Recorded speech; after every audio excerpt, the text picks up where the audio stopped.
Let me go last because I still got. I forgot to add Missy's Fuki into OBS.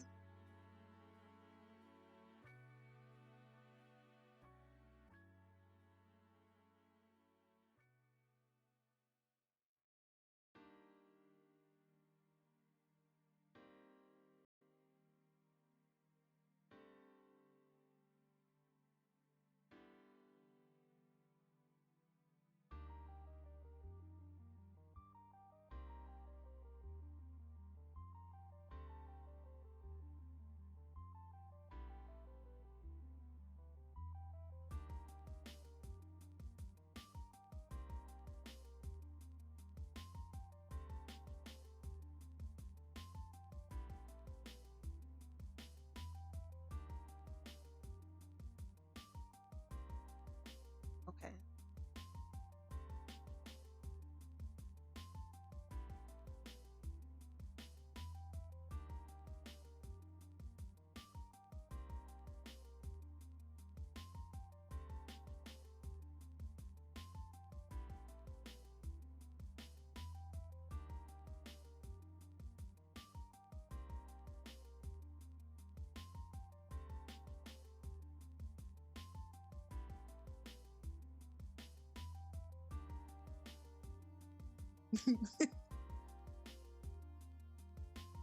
uh. Oh.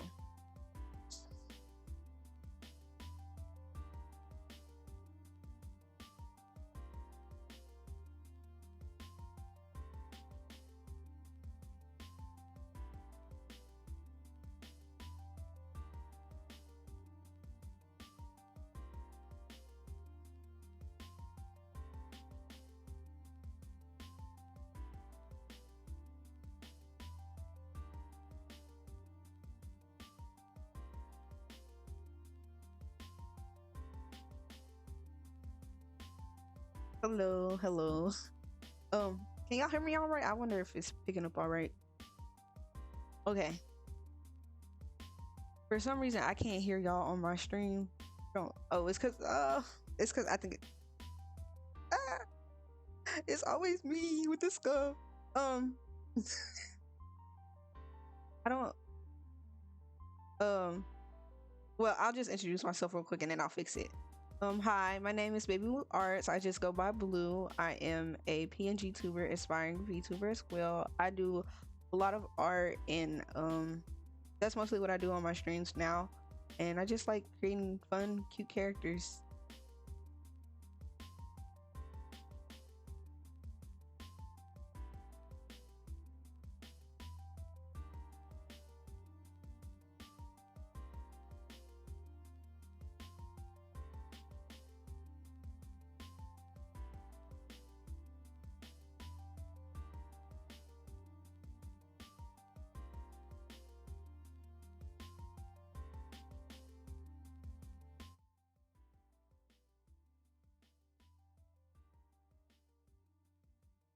I uh can't figure out how to add Discord audio.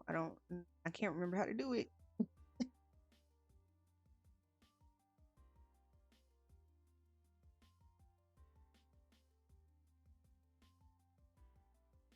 Okay. Okay.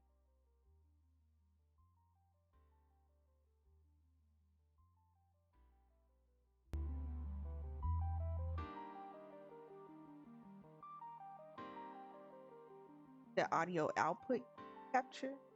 Mhm. Yeah, it didn't give me the option for Discord. I might have to Then do it as the other one. application. Uh-huh.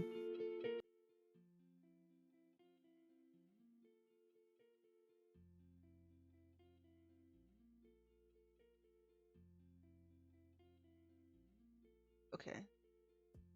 There we go. Now let me I turn it all down.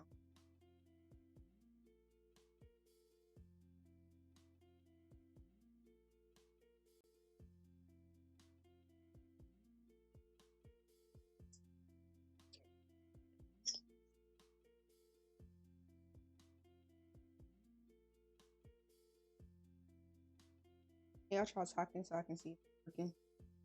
Hi. Yeah. Sorry, my bad. Is it Hello. working now? It's working now. It's working now. Okay. It's okay. Yay! Yay, I'm glad it's working. Maybe spin a wheel, Peach, so we don't have to necessarily do the same order. Everybody's pick a number. Pick a 4. number. Is that an 3. option? Um, 2. Peachy's first. And then on Google, there's like a wheel spinner thing. All right, let me see. All right, who had 4? Me. Awesome. Missy, for the first question, Oh. so if yeah. So you get to go first then. If you're comfortable sharing, just say a bit about your disability, your disabled identity, and how does your disability like clash with you? How does it play into your work, your prox oh my god, your process and the perspective that you bring? Of course. I have high functioning autism. So the biggest thing I think that clashes with me and sometimes certain personalities are like me being such a perfectionist, me being very direct. But I feel like in all that clashes with certain people, it also gives a fairly safe environment for other people like me to feel seen. And yeah, Awesome. Let me go ahead and roll for the next one. Let me roll for the next number there. And 2. Who had 2? Oh no. um, Go ahead, Blue. so I'm sharing about my disability and identity. Yes, and how Okay. it affects you in your process. Okay, so I have right. So my overall disability identity is mental, and I suffer from things like depression, bipolar, schizo, um, and severe anxiety and ADHD. So, and the way it affects me just overall is it makes switching between tasks really difficult and staying focused on my creative um process really difficult, and just being able to get up and do the things that I want to do, and yeah, overall. Mhm. And then who had number 1? I picked 3. Oh, I have one then. Um, so for me, I also have autism and I have I'm gonna be honest, because I don't fully understand my condition, I've never like been educated enough on it. I'm not fully well versed on like how it affects me and those around me. But one thing that I do know is that when it comes to I have sciatica, which is like so your sciatic nerve is a giant nerve that goes on down your whole leg, and I have pain that goes like all the way down to my ankle, basically connecting to my hip. And if I get a really bad flare up, then I'm just not able to walk or move at all. And then I also have like chronic pain with my trap muscle where it can get pretty swollen and pretty painful, but once the pain reaches my neck, like my whole day is over. I will end up with migraines, and I have to stay like shut myself out in a room like that's completely like dark with no noise. But it can be pretty difficult because I also have like a pretty like physical job. So I'm in a like constant cycle of like working and coming back home to try and reach some point of recovery over and over again. Mhm. So then for the next question, it was oh wait, no. Jayla.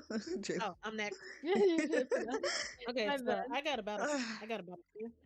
I got about a few. So I wear glasses. Specifically, I have astigmatism, and to be honest, it's not too bad because, like, even though it's like how to describe astigmatism, but it's like when your the cones in your eyes are slightly misshapen and it causes blurred vision at different distances. But like the weird part about it is that like if I didn't have astigmatism, I would have like 2015 vision. So I would see about 5 feet further than the average person. So like even though I need glasses, details and whatnot as long as it's corrected. And then I got asthma and allergies. So it's a pain in the ass when the flowers come out and I can't deal with dry air. And then with all of this shit with COVID and trying to navigate that, especially with like the lack of proper air infrastructure, it's a pain in the ass, especially if you're the only one who's like masking. And speaking of masking, I got autism, but I never masked it. It's more like cuz like I was lucky to grow up in an encouraging environment, and even with bullying, I was just taught to beat somebody's ass if they were bothering me. But I feel like symptoms have sort of shifted. You know how as you grow up, sometimes your symptoms when it comes to autism and ADHD, they either change or they become more pronounced. Hmm. I went from being, say, the SpongeBob autism archetype as a kid to being more like the dry humor kind of autism, if but not quite like the asshole genius kind, but it's just like I'm across the street from him. And I don't know if that's due to age or due to like negative experiences leading to jadedness. I don't know, but like it's been a journey. And then the other big disability that I got is PCOS, which is polycystic ovary syndrome and stuff, and that's a pain in the ass because it's like cramps. It's mostly cramps, but also like mood swings due to hormone imbalances and body hair in inconvenient areas, and it's just like damn. It's so funny because like everybody would complain about cramps and stuff during their cycle, and I was just like, not me, until I got diagnosed. Then it's just like, hey, you get cramps even outside of your cycle, and it's just like, damn, I want to live. Mm. Oh God.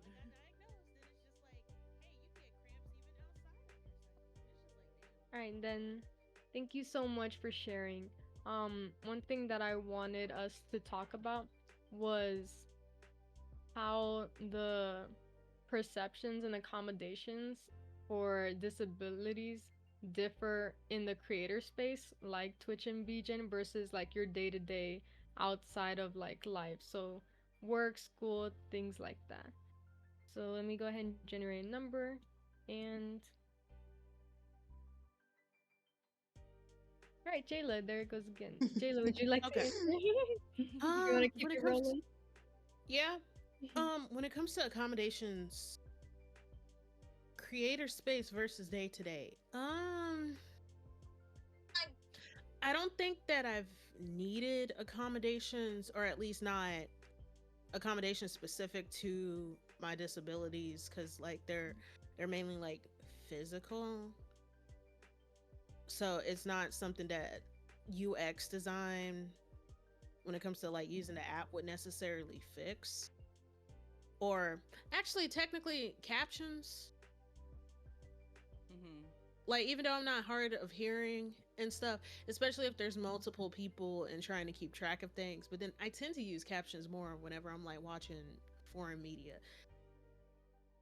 But when it comes to day-to-day life outside, I am grateful that the job that I have some flexibility and stuff, cuz I work part-time at a Black History Museum, and if you have to be out for like a week due to medical reasons, you have the option to do stuff from home.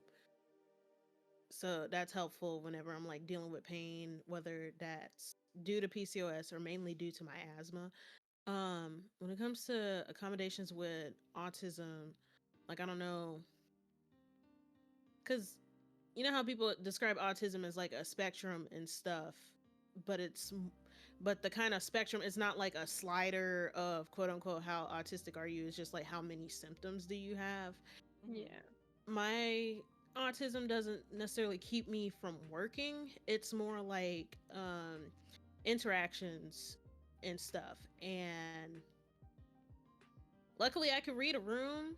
Like I don't have issues with tone indication and stuff, but it's more like the other way around where I do come across as dry. Like even though my face's expression, sometimes my voice doesn't match. And Yeah.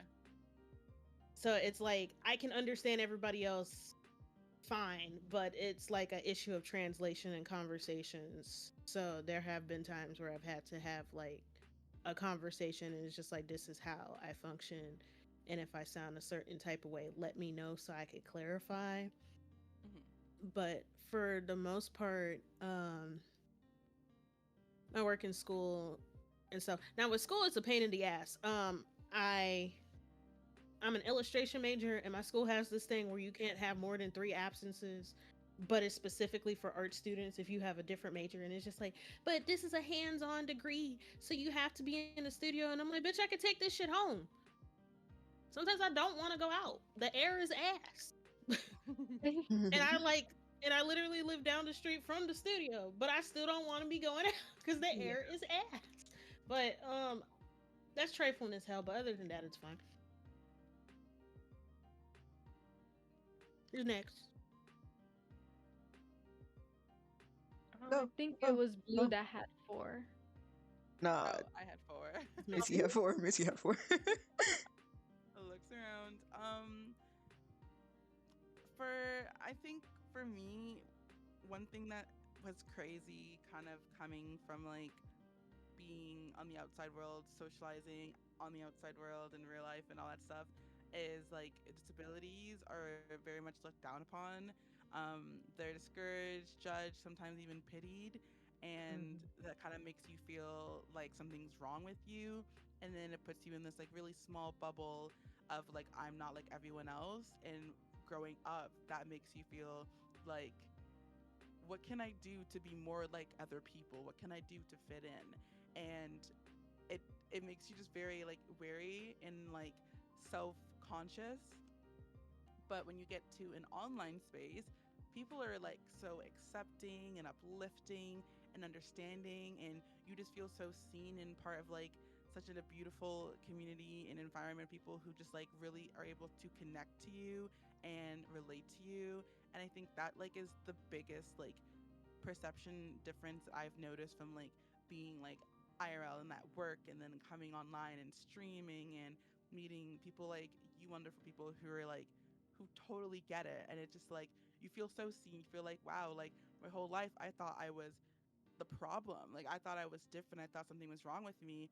And these people who are like, yeah, slay, we all got autism, like yeah, we ate. And it's like, okay, like turn up. Like it's such a huge change, and it's such a huge it's such a it's like so different to change your mindset from like, oh my gosh, something's wrong with me, to like, no, like this is who I am, and my identity isn't all of me, it's just like is who I am.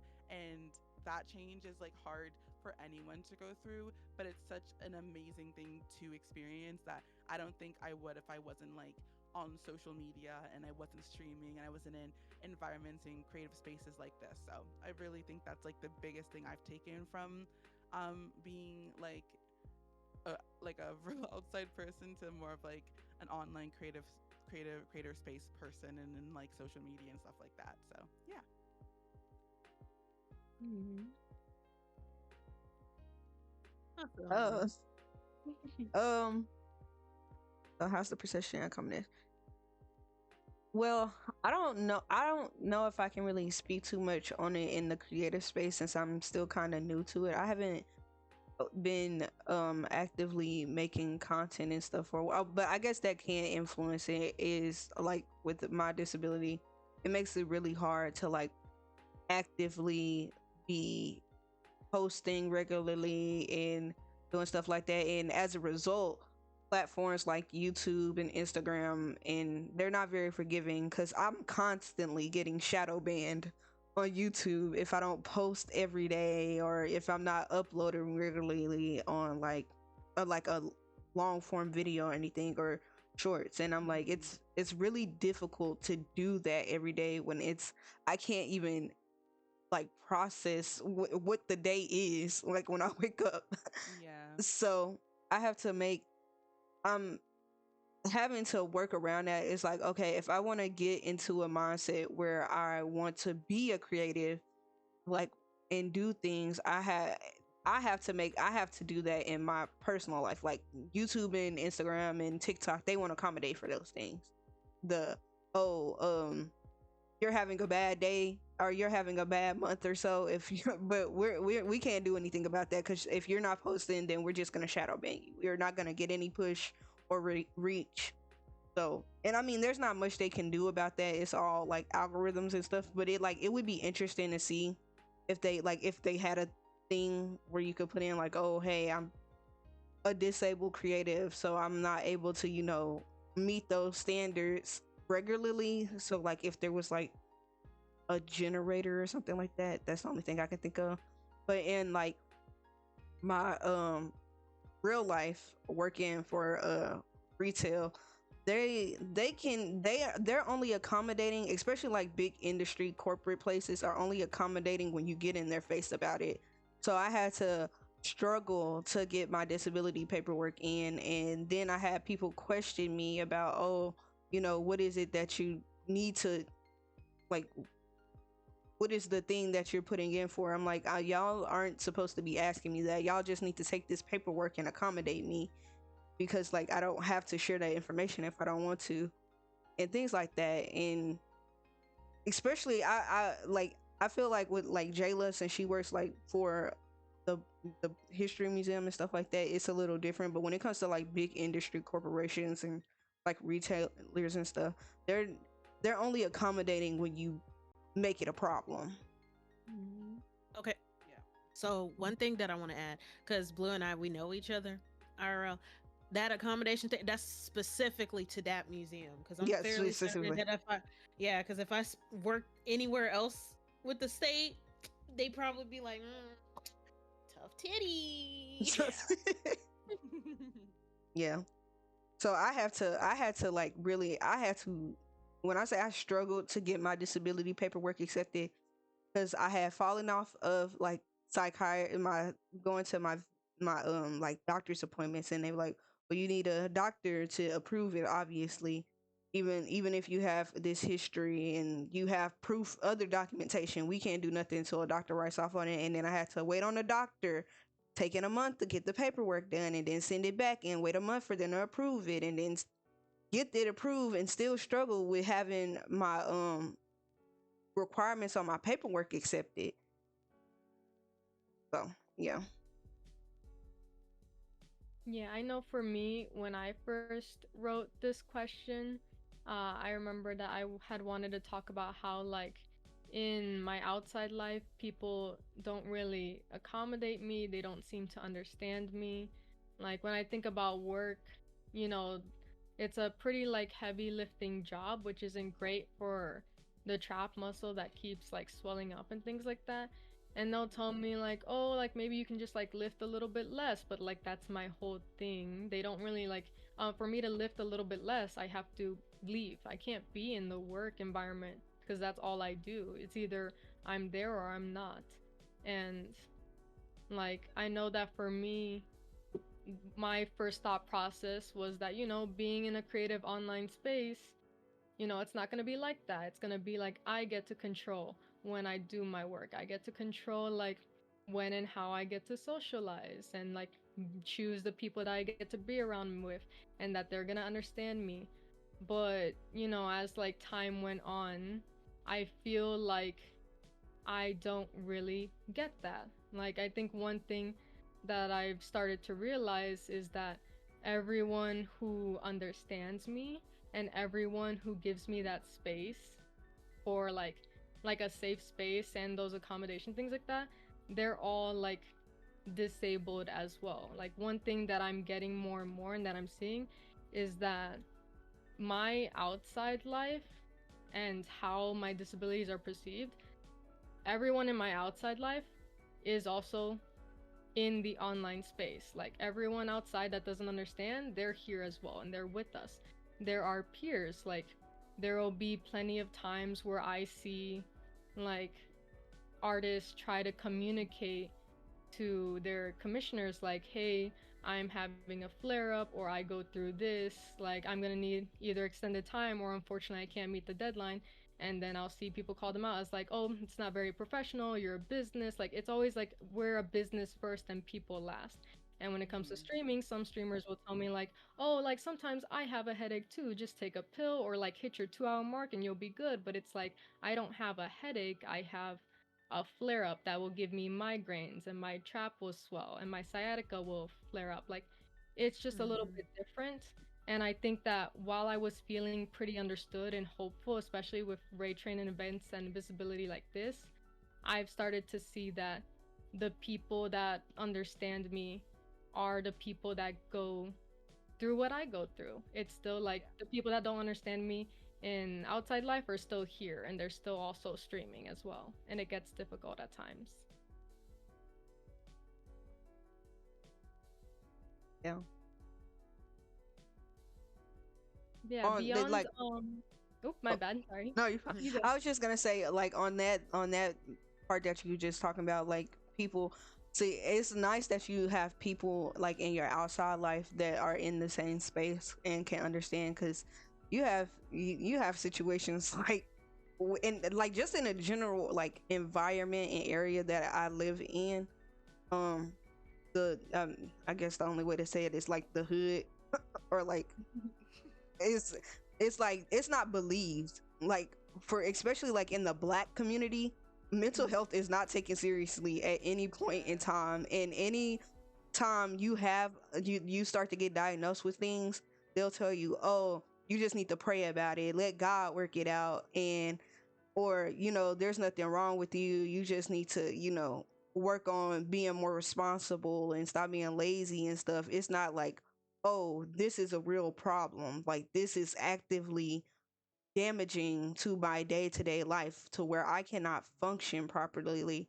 Like for in my like for my disability stuff for work specifically, I requested, like I spoke with my psychiatrist that, hey, if I can get 3 days out of the month where I won't be penalized for having to call out of work because I'm having an episode, I'm having a psychic episode, a mental episode, that would help. That would make work more bearable in like those times like where I'm literally falling apart at work and I just need to go home, but I'm scared to go home because I can get a occurrence or a point and be pointed out at work for that. But now that's not happening now because I fought to get my disability and stuff in place.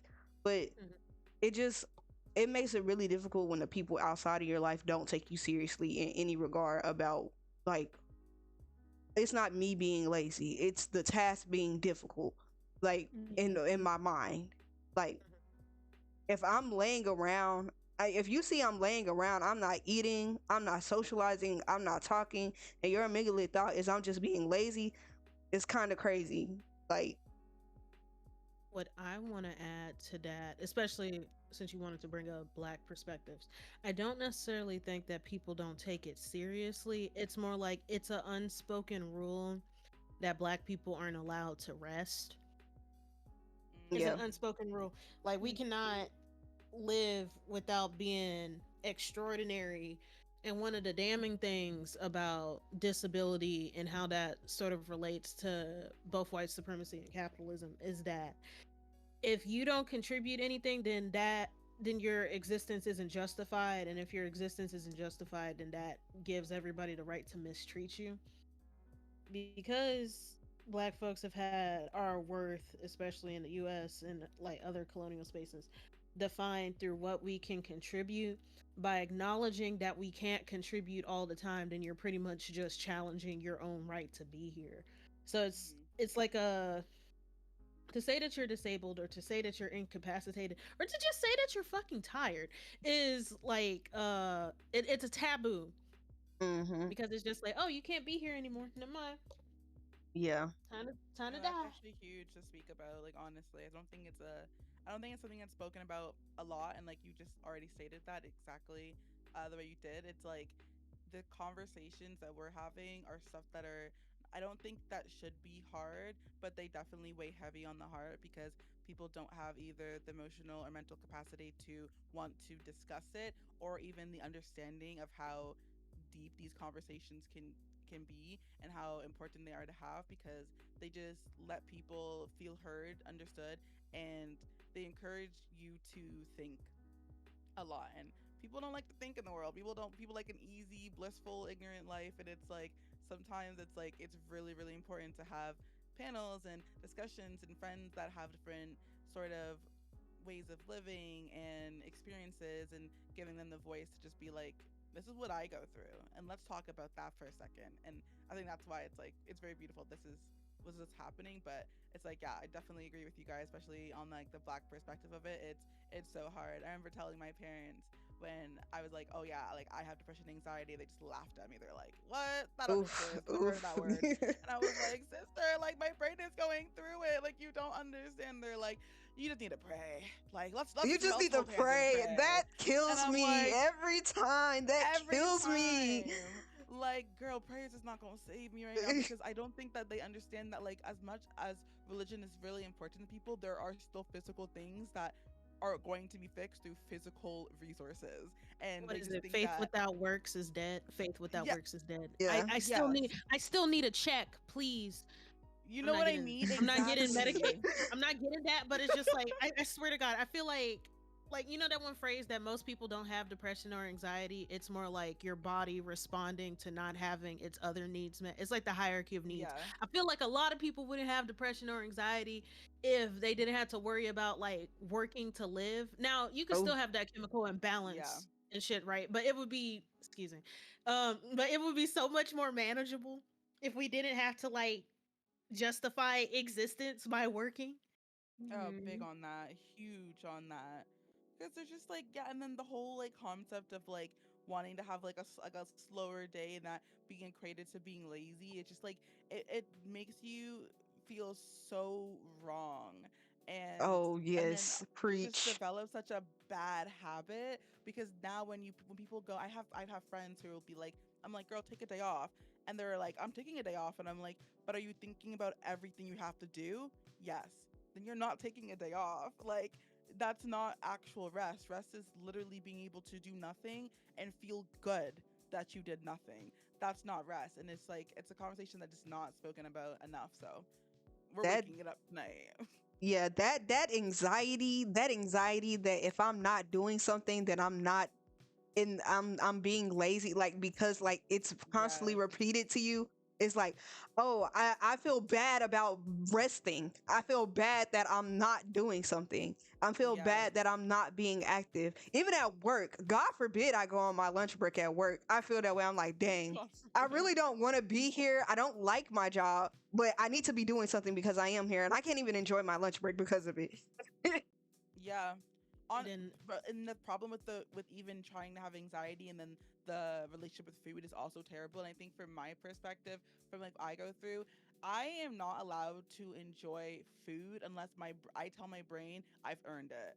And it's so damaging, because I will literally sit here and like play games, and I'll do work, and on my body's like, girl, you need some nutrition. Let's go get that nice sub downstairs, get some water. And my brain's like, nah, she hasn't earned it yet. She needs to finish this project. She needs to finish this quest. She needs to finish this. And then she gets to eat. And It that anxiety is so hard. You know what I mean? Like, it's like, girl, I can still eat. Like, why can't I take a break and just eat and then come back? It's like, no, like, you need to earn it. I need to be, I have, like, my brain just tells me I can't. So it's very hard to, like, just enjoy and, like, to rest and vibe without thinking, like, the world's crashing around you or something's wrong if you don't get to do that. It's like, it's and tough. then, it and then another aspect, like I'm privileged in the way that I didn't grow up in a house that considered me lazy. Like some of the stuff that y'all are talking to, my mom, Yeah. she grew up seeing that in her family and she already took those steps to like break those habits before she had me and my sister. break that generational trauma. Yes, ma'am.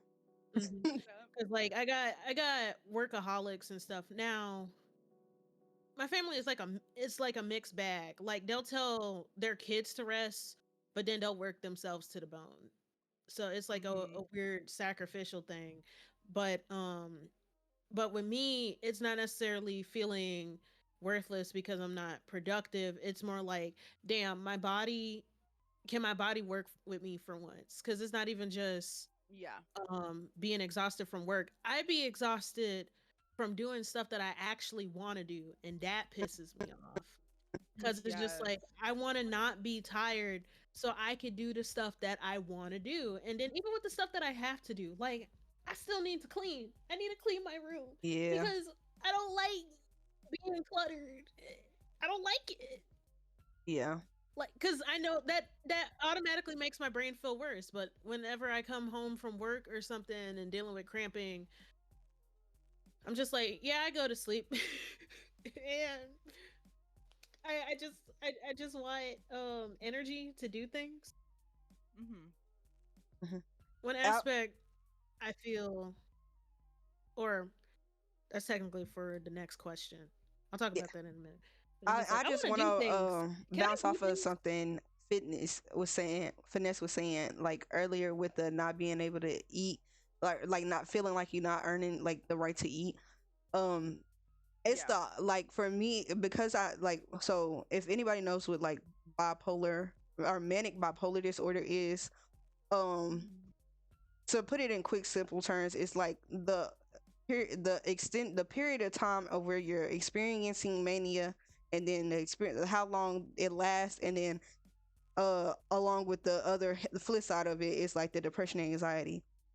Mania can make you the like episode part of that is it can make me want to, like Jayla was saying, just work on the things I want to work on for hours on end, and by the time I realize it, I've gone the whole day without eating because I'm like just focused on being creative, and I have no regulation to am like a habit, if that makes sense, of oh I need to take a break and eat, but I'm like, oh my god, I'm so excited, I'm feeling this, I'm doing this, I'm doing this, I'm doing this, and by the time it ends, the whole day is over with, I haven't eaten at all.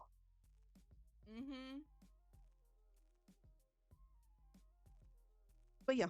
Yeah, and um I want to piggyback on like some of the stuff that we brought up is also like part of like my answer for the next question, which is like beyond the usual stuff that we always hear about, what like specific, maybe less talked about struggles we deal with as a disabled creative deserves to be talked about more. And I feel like for me, like when it comes to how I'm treated like as a streamer and an artist, I think that's one of my things is that panels like these are important to talk about like what we struggle with um day to day and like some of our pain or how our disabilities affect us. Like we can talk about that all day, but I think for me, one of the things that gets me that I feel like isn't touched on is like what able people and neurotypical people do with that type of information.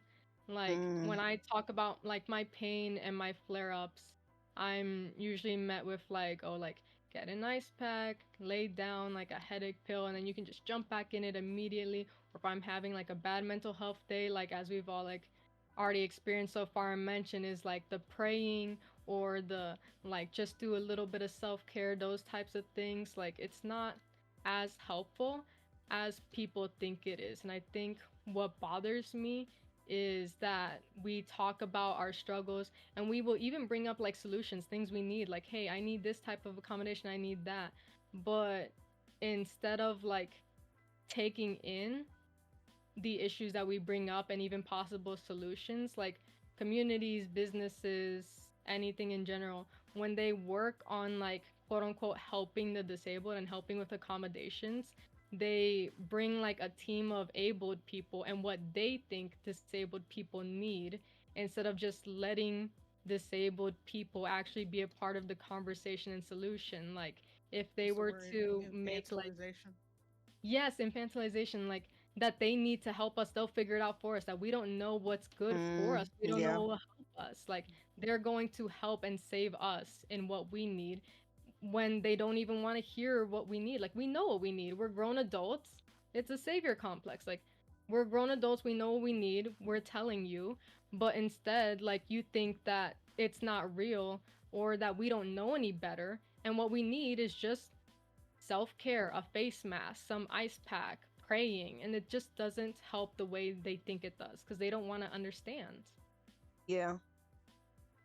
Um, with that, like this whole savior complex, especially I feel like it's a lot worse when you have people close, like your immediate people that's close to you, if that makes sense, like your family or friends that you develop relationships with.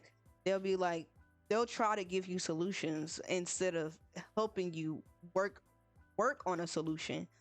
And I'm like, this is having the opposite effect of like what I'm trying to do, like get past that. And it kind of differentiates between like mental disorders and physical disorders, just a little bit. And I say that because like the mental, like with the mental disorders, it's like, oh, I literally have to like work one on one with somebody on like what I can do to assist with what the what's the word I'm looking for, the whatever, like put things in place, like for people with ADHD specifically. It's like, oh, make a list, but like the list can't be too strenuous, or like the task can't be too like, I can't think of the words, oh my god.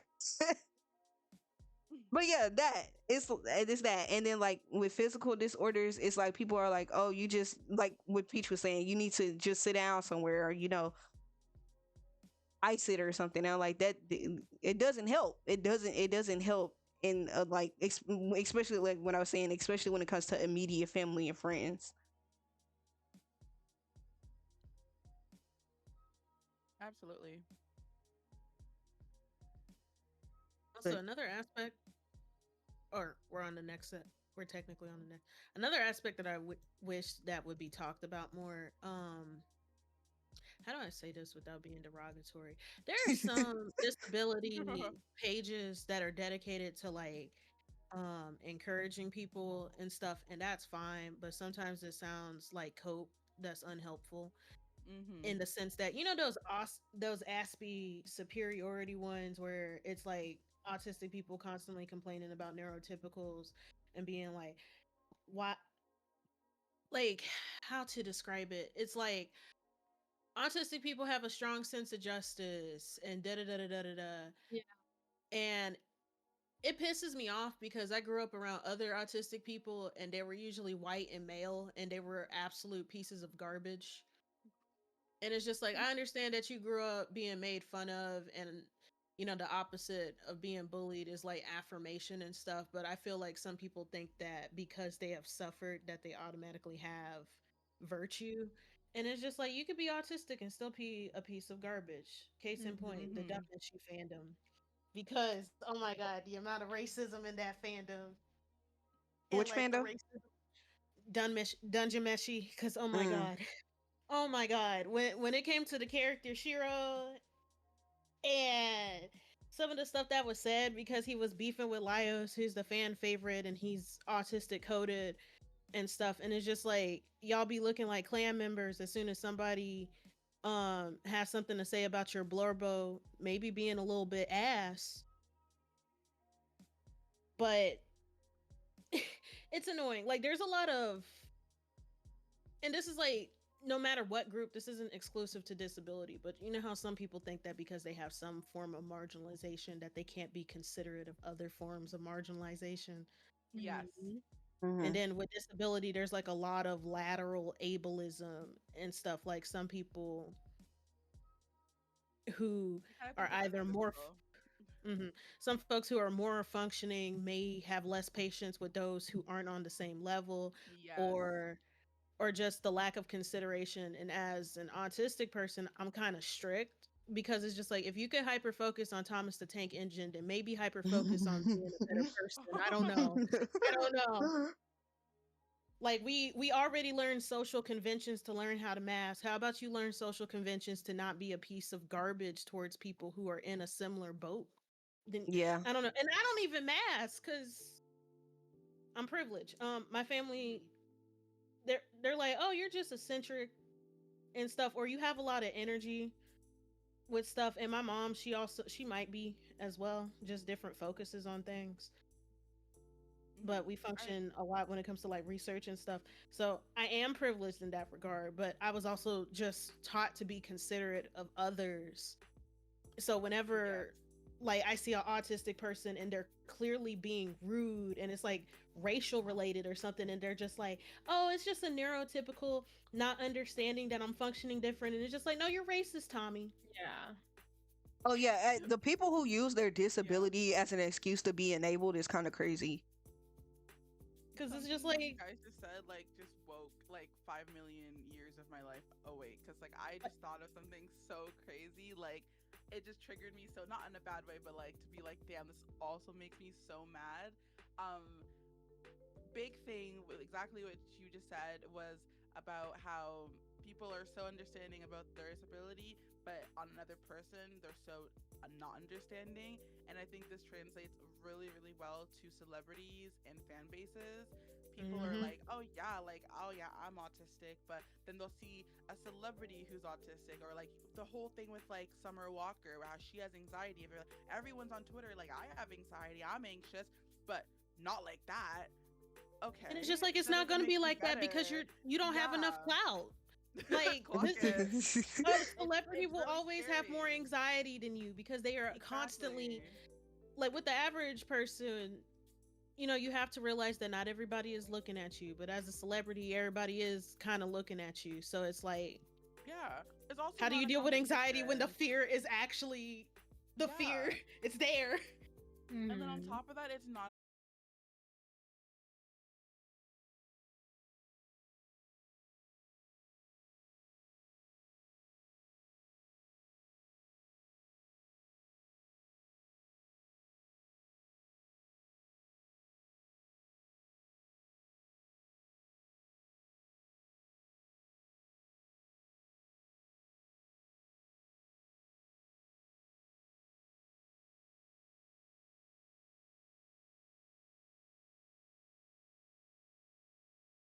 like, no, like you're crazy. It's like you Like the only hype kind up of this crazy they want is somebody who could ex- be exact codependent on possessive, them. exactly, like possessive and cute. But when you see they're like, oh, I love mentally ill women, then you get someone who's like depressed and anxious, they're like, oh, like you're not the mentally ill that I want. It's like you Not the guys. mentally You're ill not I the want. you're not the kind that I can control. I Exactly. want the They make it so lobotomized housewife pretty. who's high off of Yes. barbiturates, who's so They high off of make it barbiturates so they tolerate pretty. anything.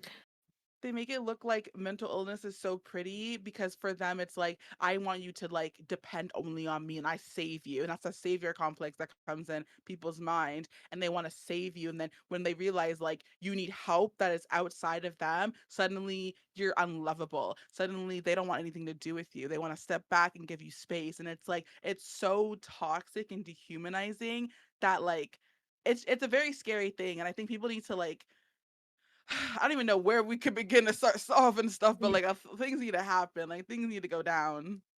Mhm. Ooh, can I talk about one thing media related, like when it comes to Yes, disability representation? because I want to Yeah. go Um, on that after. Yes. I feel like I'm in a really weird spot because there's a lot of videos that talk about how it's bad to fix disabilities, but I think it depends on the context. Yeah. Like, because like everybody there are some people who are like accommodations not cures, and I understand the reason why because like non-disabled people treat our disability as an inconvenience instead of something that actually inconveniences us. Like they feel Hmm. inconvenienced by us being disabled than actually considering how we're inconvenienced. But it's just Yes. like there are some disabilities that objectively suck and I feel like it shouldn't be considered bad to like get rid of it. Like and I'm being very specific, right?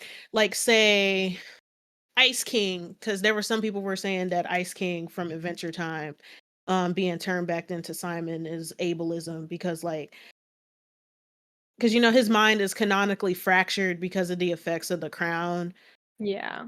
and stuff, but it's just like I hold that in a similar regard to say having Alzheimer's.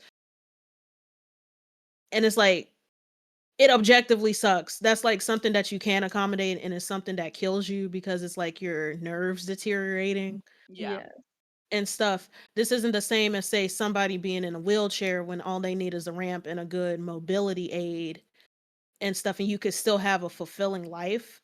I think the issue is that most of the time when it comes to disabled rep, it's not disabled people writing it. Mm-hmm. So, and they don't have sensitivity readers who consider like people who have it and like whether or not, because like let's say that somebody got their cancer cured, you wouldn't say that it's ableist for a cancer patient to not want their cancer because it literally kills them. Yeah. Mm-hmm. Same with long COVID, but it would definitely be ableist to say that, I don't know, having to cure somebody of their autism because autism isn't even a disease, and if you get rid of it then it fundamentally changes that person because it's like behavioral and stuff based. It's Mm-hmm. Mhm. like I think that accommodations and cures should exist side by side. The issue is like the lack of agency that disabled people have on our own bodies and our own lives. Cause like some of my disabilities, I'm fine with keeping. Like I don't mind my astigmatism because all I need is a pair of glasses. I just want free glasses. And that's Period. the accommodations part. But I Yeah. objectively do not want my PCOS because it puts me in pain Right. It puts you and Yeah. it in gives me pain. and it causes other inconveniences and stuff, and not enough like disability affirmation and shit is gonna make me not hate this shit. I want it gone. Yeah. Oh, I forgot. I also have PCOS, and like the only thing, cause peace, it's a hormonal thing.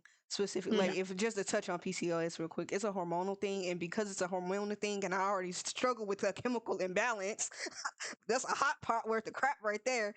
But like trying to get rid of it, I'm like the only like the things that could help get rid of stuff like PCOS that affect other disorders or disability is they're so expensive. It's so expensive.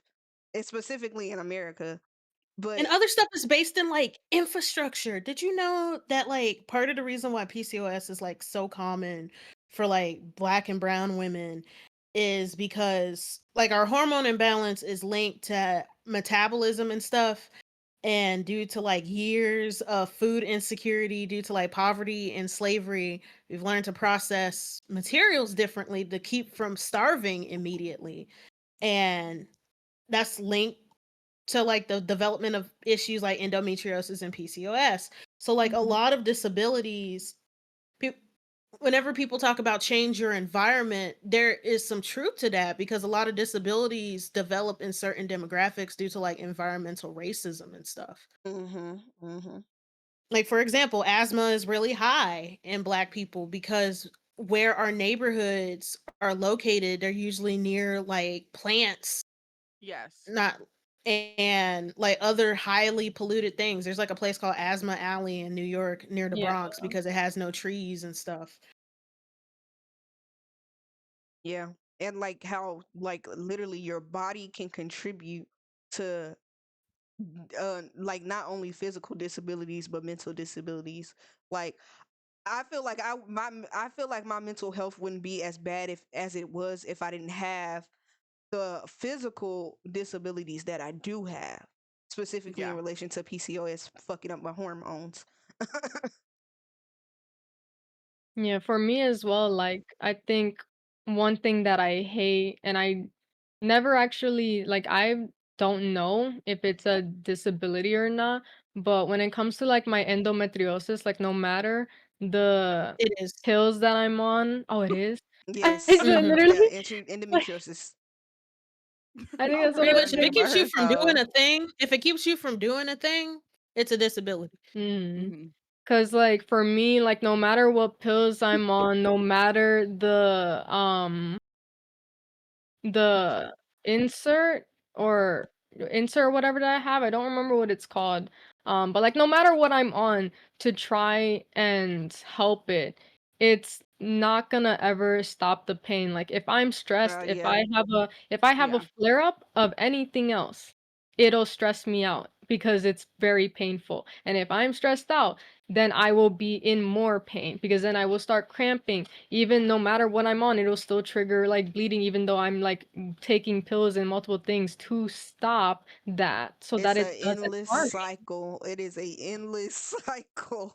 It is. And I'm gonna be honest, like, even after this, like, that's why I also enjoy these discussions because you learn things. Because I'm literally about to get off and I'm gonna try and reach a doctor. Because what do you mean there's glasses to help with my astigmatism? What do you mean? Like, it's in my Girl, I have please. one in, I have it in one eye, but like, I've been diagnosed, but they didn't tell me that there's glasses for it.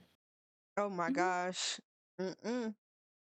And the It's one wild. other thing with that whole like the just the body in general, like working your body working against you in general, things that you take to help with problems in your body for endometriosis and PCOS, like medications and stuff, negatively affect the medications that you take for your mental disorders. Like Yeah. me, so I'm gonna break it down for y'all real quick. I suffer from migraine with aura. As a result, I cannot use birth controls to treat my PCOS that has hormone agents in it. So I can't get the real hormones that I need to treat the PCOS because it's gonna mess with the migraine with aura. I'm like, what is this? It's actually terrible. I cry. Um, Like I have one time I been had to change sorry. my birth control. Sorry. One time I had to change my birth control because like estrogen leads to high blood pressure. That And and I thought that it was like stuff from school and stuff getting my blood pressure high. No. Well, it yes, but that combined with my birth control, it was with like Yeah. no. It was like no, and then I had to change it like twice and I'm like, "Damn it, how many doctor visits do I have to go to? I want to live." That's so Hmm. bruh, tough. bruh. It's like Um, you try to get treated for it with the medicine, but you can't take the medicine for everything because one of the medicines mess with the yeah. other thing. And also being on medication for long term for certain things also give more problems later down the line for like Mhm. your organs and stuff. It's like, Yep. damn, like I have to treat myself now, but then maybe in a couple of years I'll be this, I'll have this and this. It's like you're just racking up diagnosis as you go. It's just terrible. And the It's a problem really with hard racking thing. up diagnosis as you go, people start to be like, well, people start to be like, well, you just have everything. You just, it's just something wrong Yes. with Yeah. everything. Yeah, And they exactly. berate and belittle you like, Like, damn, like you're never gonna be happy. Like, okay. Anyways, Ain't it's no hard. winning. We're talking about a lot of like physical, environmental, all that stuff. I really want to bring up accessible Pick a tech struggle. and how like accessible tech is like huge for disabled creatives. I think for me, and like shout out to VG and Angel, love my girls. But for me, with I have what do I even call it? Like I haven't been confirmed that I have this yet, but I have flare ups in my stomach all the time, and I think it's peptic ulcer disease. That's what I think it is. Mm. So I have so I have to take medication for it, and basically I have these flare ups when I eat, and sometimes even when I don't eat I have these flare ups. It's like it's so annoying sometimes, but it debilitates me so bad. I'll literally be able to spend like I have to spend like the entire day or days, weeks even sometimes depending on how bad it is in bed, which means that I don't get to do anything I like for that whole time, and it just makes it so hard for me to like live life and be happy. And I can't get up and like, you know, go on the computer unless I want to like suffer the whole time, right? So having accessible tech, and I'm gonna give a little shout out again, but Steam Decks are so helpful for people like me who have to like be bedridden, because I can at least do something that's helpful. And also for like my depression and my anxiety, I get on days that I'm like, girl, I cannot be bothered to get up. And I know gaming helps me, but I can't be bothered to get out of bed. Having the accessible tech to like be able to sit in bed and still be able to like connect and play games and vibe and chill without having to like get up and put myself in a more uncomfortable position is like huge. And I think like the world needs more accessible tech. Stuff like that needs to be created more for people who are going through a lot of things, because it's like accessibility is so important. It makes you feel so beautiful and seen and heard, and like you matter, and what happens to you does matter. So like that conversation should be like something that is brought up. So anyone, any of those investors, those billionaires, if you want to make bank, like go ahead and make more accessible tech, because it's like people need it. People all over the world need it. It's so helpful. Oh yeah. I wouldn't bring that like if About you don't what know, changes. if you don't know though, if you don't know who Iron Mouse is, then you've obviously been living under a rock. Yes, But I Iron love Mouse her. is like the disabled, like biggest Yes, VTuber in the creative VTuber. space. And like watching her and then like one of my friends getting me into it, I was like, oh my God, like I can't, this is something I can do. Like it lets me do things that I Yeah, like to do while trying to, grow as a creative, like outside, instead of just like laying around all day doing the things I like to do and not putting it towards anything. Because like essentially before this, I had the mindset that, oh, I have all this talent, but I don't have the motivation, the drive because of the mental stuff. I'm like, I just won't be able to do anything with it. I just had to like it's because it's gonna be really difficult for me to do something. But I was like, oh crap, there's Iron Mouse out here. She struggles with her autoimmune disease, and even on days like when she's hurting or like feeling bad, she's like, oh yeah, I'll just roll over and I'll turn the game on and turn on Twitch and stream and talk to people, so I don't, it, be alone in that aspect, and just get your voice out there and be out there, like in have a space, have a community, develop a community. Mhm. And then we're talking about changes and stuff. I think that Twitch and like conventions should start requiring masks at conventions. I really don't like how people have absolutely. been handling COVID Hmm. and stuff. Like I know that it was quote unquote was traumatizing, but like it's still going on and it's still traumatizing. Hmm. And people are so desperate to maintain a sense of normalcy, but like our normal is ass. It's not sustainable. Hmm. Um and people prioritizing say aesthetics and comfort over like long-term help, it's literally killing people en masse. I think that conventions should require masking and like literally just do what we were doing during the beginning of the pandemic where people were like decorating their mask and color coordinating it with their cosplay and stuff. Cause like I do understand that health can be ugly and annoying, and decorating things makes it more bearable because it's just like you're going to be dealing with this on a regular basis. So make it nice. Yeah. Like there's so many like disabled channels that is just like, yeah, I bedazzled my pill bottle. Or how some wheelchair people they have like different color wheelchair covers and stuff because you got to deal with this all the time, so you might as well make it look nice. So Pretty, yeah. doing stuff like that, upgrading the ventilation systems in these conventions and stuff because that's part of the issue. Because like I've seen videos of people going into opera houses and they're built in a certain way to have the air circulate so you could hear better, and they don't even need a PA system because these are like really old opera houses. They were meant to be heard whether you had the tech or not, and they actually circulate air a lot better. And it's just like these conventions, they make so much money bleeding us dry, whether that's through Artist Alley or just booking for the venue. Invest in infrastructure to make these venues safer and to promote public health, especially because as VTubers, we depend on our throat and lungs to perform. Hmm. The visuals draw people Yeah. in, but it's our voices that keep people here. And Yeah. it's a shame that that's not seen as something to protect because we want to feign normalcy and stuff. Yeah, it's that very toxic mindset of it's not happening to me, so why should I care? And And the worst part about that it, it is needs to happening. change.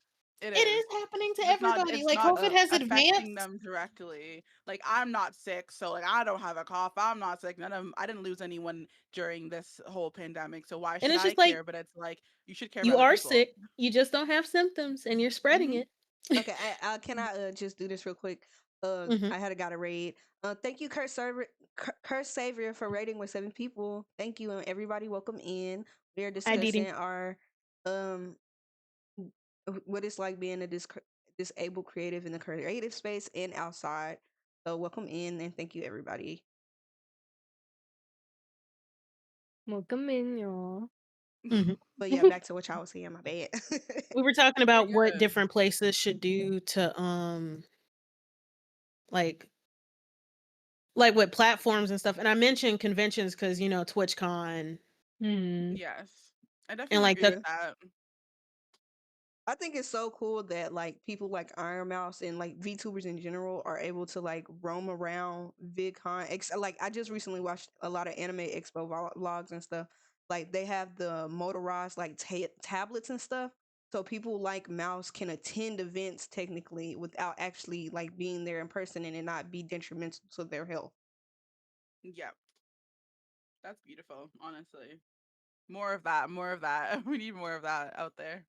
Hmm. Affordable, please, because I know Affordable, those little yes. monitor like They cost an arm and a leg. Segway Yes, yeah. thingies are not cheap. Yeah, when you think that are going to be accessible, affordable for not just a certain like demographic of people, but literally that are going to be helping everyone because not only famous and popular and rich people are going through things, like there are regular people like your neighbors who are also going through things. So having it be affordable would be so helpful for the whole world, like truly. Hmm. Hmm. One of the shifts in like attitudes that I want to see from like platforms and businesses from Twitch is like for me like the vibe that I get, and I feel like it's not wrong. I don't think I have to work for Twitch and be in these businesses to to know this or not, but it's like it's just the way that like for representation, I feel like they just hire a certain amount of like disabled people to where like it looks good enough and it looks like you're working towards like representing them and making places accessible when in reality like it's literally just to meet a quota. Hmm. And they're in all the aspects when it comes to like making like Twitch or anything more accessible for disabled people are never a part of the discussion. Like you just hire them Hmm. and you don't listen to them. It's still like the infantilization of abled people like discussing how to help us, and especially like even if they listen to some of their like disabled team members, it's also like you're reaching a quota for this like disabled like workers, but you're not also thinking about how identities intersect and how like BIPOC people will still face being disabled and having that experience completely different than their white counterparts. And like having an entire team of like white disabled people will still not reach the needs of BIPOC because Hmm. it's just there's layers into the Absolutely. system that they won't experience. Like they don't experience everything that we do. It's like you're working towards quote unquote equality, but the problem here is like more of equity. Like just because you have a marginalized identity doesn't mean that you will understand everything that we go through. Yeah, and I do want to say I am kind of happy that Twitch, you know, did the like the new affiliate goals, like what you need to do to achieve affiliate. Mm. Because when I first started, before it changed, I was like, okay, this feel like it's gonna be a little impossible. Like it's gonna take me a minute to get here, and I'm like, I can't sit and stream for what was it like 20 hours within 30 days or something like that, or something Hmm. like that before they changed it, and now I think it's only like 10 hours and like you only need like what was it 20 followers and 3 consecutive viewers or something. Yes. Mm. So yeah, I mean like it's the little things that count like that, especially like for disabled creators especially.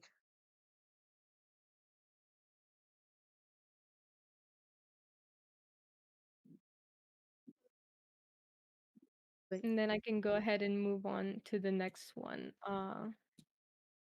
But one thing that I had also wanted to ask, Blue, if you want to go ahead and answer this one, of like what kind of visibility or representation for the disabled community feels like most needed right now, especially in creative spaces, and what impact are we looking for that kind of representation to have? um okay, so you said a lot of big words like that's why my brain is catching up. I Or like you just saying talking like as somebody like newer to it, or just like from what I've experienced so far. From what your experience, because it's also like I think that when it comes to visibility, like it's also things that you would want to see yourself as a viewer, not just as a creative. stop romanticizing to stop romanticizing like the overall like, oh, you can do it if you just put your mind to it, like mindset thing, if that makes Mm-hmm. sense. It's Yeah. like I've watched nothing but like I won't say I watch nothing, but like watching YouTube and watching Twitch, and everybody's like, "Oh yeah, as I struggle with ADHD and I have to do these things, and it just do it, and this is what works for me." And I'm like, "Okay, that works for you, and you're putting out the information like, oh, these are things that like it helps that like, oh, these are options. There's options out there, but like." If I don't see it in like my community, then it's like I can't really apply those things, Mm-hmm. especially like with being in the creative space. Like everybody that I see in the creative space is either white or like 90% white, or like not, they're just not people of BIPOC. And they'll Mm-hmm. be like, "Oh, I'm disabled, or I struggle with this thing." And this is some way everybody, that if you have, let's say everybody with ADHD can do to make it work for them to be a creative, and you just have to do it. And I'm like, okay, that I wish that applied to me, but it doesn't. Mm-hmm. And like something else I want to see is like some people do it. I can't think of anybody that does it like right now. It's more like, aside, like I said, a lot of people do the romanticizing, but I guess that it doesn't apply to like the overall like the platform. It Mm. just kind of be between person to person.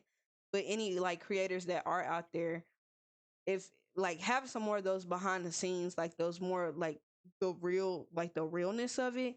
It just seems like everything is like superficial and surface level, if that makes sense. Yeah, that makes sense. So Mm. like that's what my goal is with my channel and stuff, is like, hey, I'll get on here, and if I get on here and I start crying because like it's randomly, I just want to I burst into tears, then I'm not gonna turn the camera off because I'm embarrassed. This is a Mm. safe space. Yeah.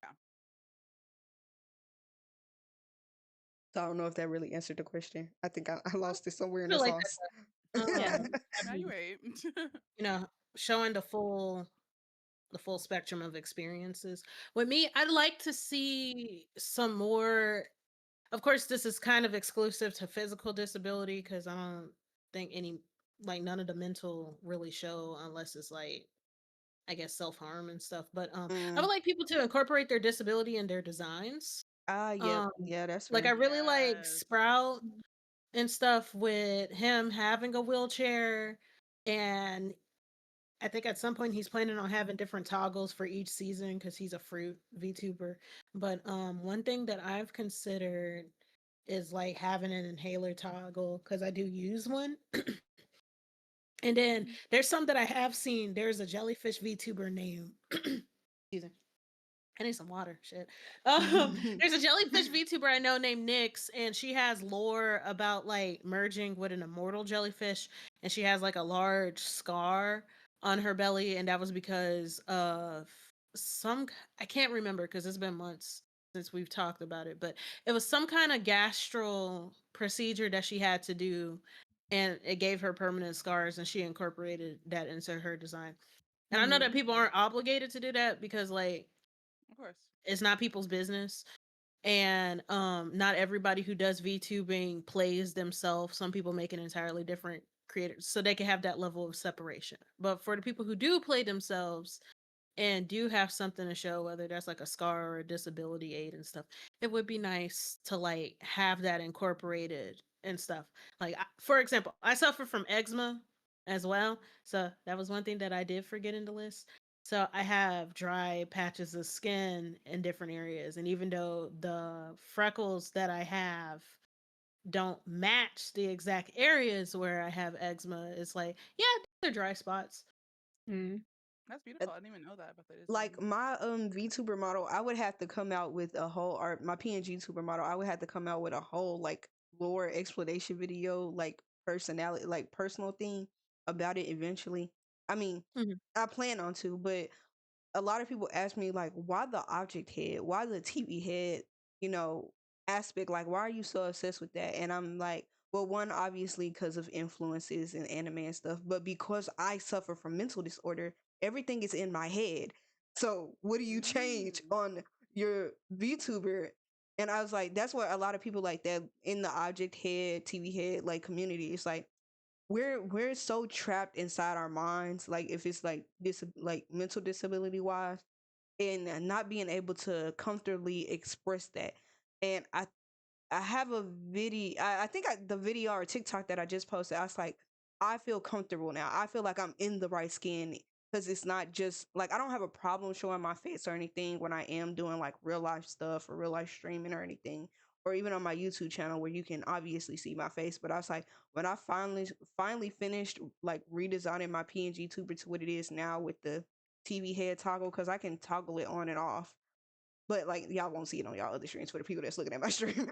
But Mhm. it's like this is like I feel comfortable in this like space. Like even though everything is in my head and everything may just be like what it is in my mind, this is I like the best way I can think to represent it. Yeah.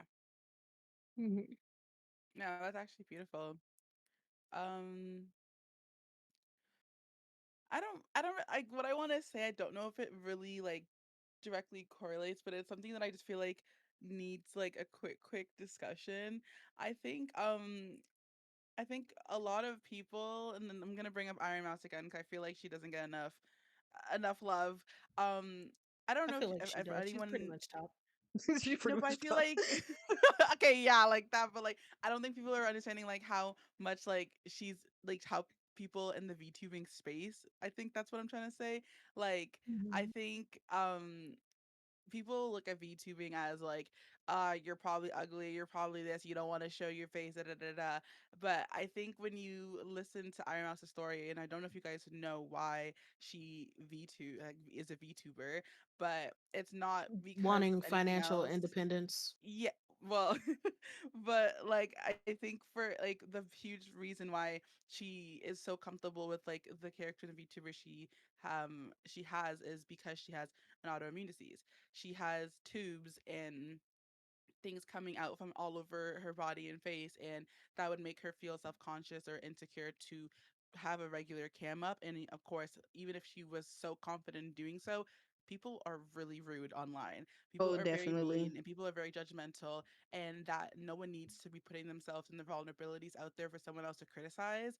And I think what she's brought to this VTubing space is so beautiful because she literally lets you like understand that like not every single person who's having a VTuber is because they're this way or that way. Some people like VTubing is such an amazing thing for people who have physical disabilities to still be able to participate in the streaming world and still keep their identity and like their vulnerability safe to themselves, but still be able to do everything else any other what I call them flesh tubers would be able to do.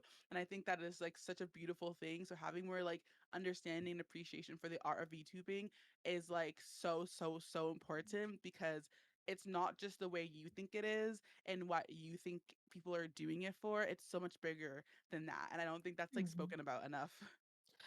I did mention financial disability because I do remember a stream where she talked about a lot of disabled folks, even if we do have a supportive family, one of the things that we fear is becoming a burden, Oof. Mhm. especially when our especially Yes. when our disorders become worse. Because even if you have a supportive family, if they're not rich and they have to spend time like taking care of you and stuff, that also puts finances on them at risk. So wanting to have that level of independence, not just so you don't have to depend on others, because that does put you in a dangerous situation sometimes, but Yeah. also because you don't want to stress out the people that you do care about, even if they're good to you.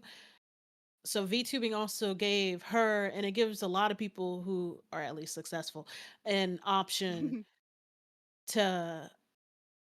to be able to provide for themselves. It's kind of Yeah. why I keep bringing up COVID, because like COVID is a disability, and it's a disabling disorder because it exasperates existing conditions and it causes long-term like bodily damage. Like I even there's been recent studies about it actually making stuff like cancer worse, right? And another thing is that disability is an inevitability. Like that's the one marginalization that nobody can escape. And with VTubing being an accessible way to work, and the only like remote option that has stayed past lockdown, it's something big about that, and it's like very unfortunate that we saw what workplace accessibility could be for disabled people through remote, but then that got taken away and stuff after lockdown because real estate and other stuff. But to see VTubing as a thing continue to be both an outlet and also an option for like disabled success, Yeah, it's nice to see. it is. Mhm. I think for me, like some of the things that I want to see more of is like basically kind of what this panel is every day. Like Mm-hmm. it's Yes. just getting people talking and letting our spaces be more safe for like our struggles, for the positives or anything that comes to mind when it comes to being disabled to the point where everything is normalized, because it shouldn't have to take for like this panel for me to feel comfortable to talk about the things that I go through when, because like the majority of the time I try not to really share. Every now and then I disappear quite a bit and I'll have to share like, oh, I got a little bit of this and this or a flare up, but it's like I just want to be able to share things, especially like if I'm just having a rough day or something like that or a flare up. I just want to be able to share it without it being like a pity party of like, oh, I'm so sorry you have to live your life this way. I can't imagine having what you have, this and that. Like I feel like But you know what you can everyone, do? Send me some money.